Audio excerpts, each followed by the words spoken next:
आप देख रहे हैं जेके क्राइम वॉच न्यूज।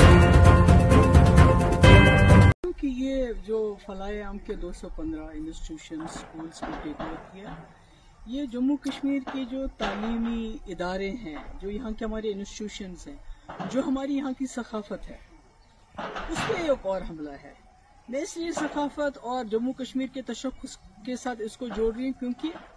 बहुत कम ऐसे स्कूल हैं FAT की तरह जो स्कूलों में इखलाकी इस्लामी तालीम के साथ जो रेगुलर एजुकेशन भी देते हैं। मतलब कोई आप जिस स्कूल का नाम नहीं ले सकते हैं जहाँ पर ये बैलेंस मेंटेन होता हो,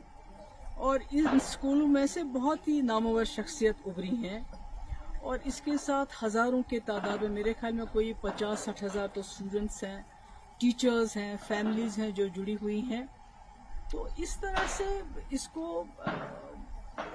इसको टेक ओवर करना, पहले तो जमात इस्लामी के तमाम एसेट्स को टेक ओवर किया गया, उन पर बैन लगाई गई, और तभी उम्मीद थी कि यहाँ एक चुनी हुई सरकार आएगी, इलेक्शन होंगे, तो शायद ये जो हम पे ताबड़तोड़ हमले हो रहे हैं हमारे तशख्खुस पे, हमारे हर इदारे पे, तो कहीं ना कहीं उसको वो रोकने में कामयाब हो जाएंगे। और शायद यही वजह है कि लोगों ने नेशनल कॉन्फ्रेंस को तकरीबन 50 सीटें, पार्लियामेंट में 3 मेंबर पार्लियामेंट दिए लद्दाख को लेके। तो पर अफसोस की बात है कि बजाय इसके वो इस चीज को रोके, तो ये गवर्नमेंट की तरफ से ऑर्डर आना, मुझे लगता है कि ये मतलब एज अ कश्मीरी मुझे लगता है कि ये जो लोगों का जो भरोसा है उन पे क्या गुजरी होगी, मैं उसका अंदाजा नहीं लगाना चाहती, क्योंकि पिछले इलेक्शन में तमाम लोगों ने अपनी आइडियोलॉजी से बालातर उठ के, चाहे वो जमात इस्लामी थे, चाहे अहले हदीस थे, चाहे एम्प्लॉयज थे, चाहे टीचर्स एसोसिएशन थी, चाहे नौजवान थे, सब ने सोचा कि एक ही जमात को वोट देंगे ताकि ये जो तूफान आ रहा है हम पे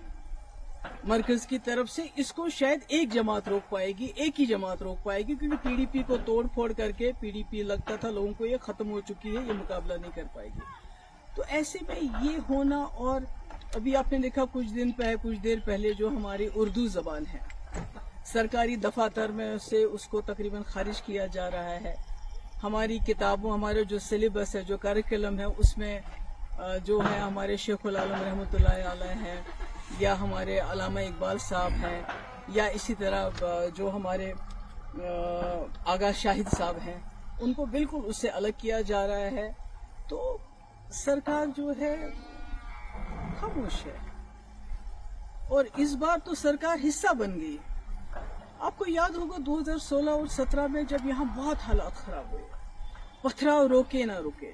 दिल्ली से इतनी बड़ी टीम आ गई, बड़े बड़े मिनिस्टर्स की, बड़े बड़े पॉलिटिशियंस की, और हुर्रियत के दरवाजों पे गई कि आप दरवाजा खोलिए, हमसे बात कीजिए, दरवाजे बंद कर दिए। यानी इतने हालात खराब थे। उस वक्त मेरे ऊपर बहुत प्रेशर आया था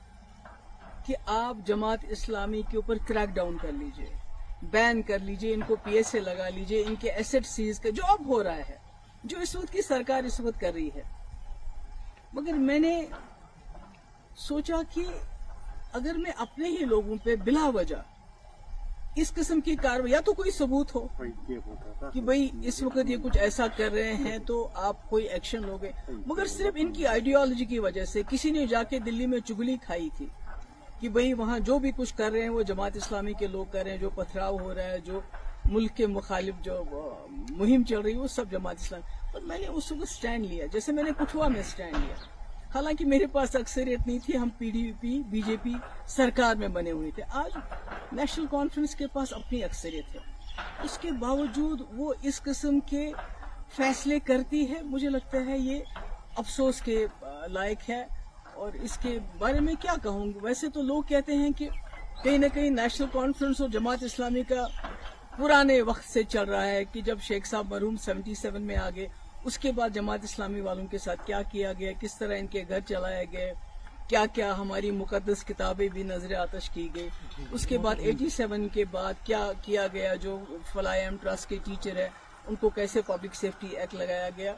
और आज 2025 में अब इनके जो स्कूल थे, जो लोगों के गरीब बच्चों को, क्योंकि आपने देखा कि सरकारी स्कूलों में जो चीज कमी है वो ये स्कूल पूरी करते थे, जिनका कोई नहीं होता था اور کم فیس لے کے یہ تعلیم دیتے تھے. تو آج انہوں نے اتنا بڑا سسٹم جو ایک بنا ہوا ہے اس کو ایک حساب سے تباہی کے دہانے پہ پہنچا دیا ہے. کئی گھر اس کے ساتھ وابستہ ہے, کئی ٹیچر, سب کا مستقبل جو ہے. میم آپ نے ایجوکیشن منسٹر